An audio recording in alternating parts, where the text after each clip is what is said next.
লক্ষ্মী ভান্ডার কি করতে হবে? হ্যাঁ বলো, লক্ষ্মী ভান্ডার কি করবে? বন্ধ করে দিতে হবে। কেন, কি হয়েছে, আপত্তি কি তোমার? আচ্ছা, আর কি সমস্যা হচ্ছে? এদিকে সামনে এসে বলো, সামনে এসে বলো লক্ষ্মী ভান্ডার কি হয়েছে? বলে স্বামীদের ওগুলো কোনো আইজ নেই, কাজ নেই, স্বামীদের 1 টাকা খরচা করবে না, সব দিয়ে গাঁটি খরচা খেয়ে নেবে। আচ্ছা, মানছি না মানবো না বলে এইসব দাবি মানছি না মানবো না, বন্ধ করতে হবে, বন্ধ করতে হবে। তাহলে এই নিয়ে তাহলে তুমি আমাদের মাননীয় মুখ্যমন্ত্রীকে কি বলতে চাও? বন্ধ করতে বলতে চাই। বন্ধ করে দিতে?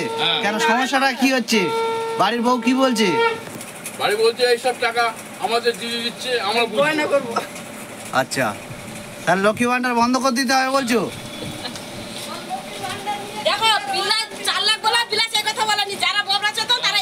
এই লক্ষ্মী ভান্ডার এই আমাদের মেদিনীপুরের অ্যাটাম বোম এসছে, আর আমাদের পঞ্চু হালদার আমাদের নরেন্দ্রপুরবাসী আর তার একমাত্র বউ এই লক্ষ্মী ভান্ডার নিয়ে সমস্যার এখানে।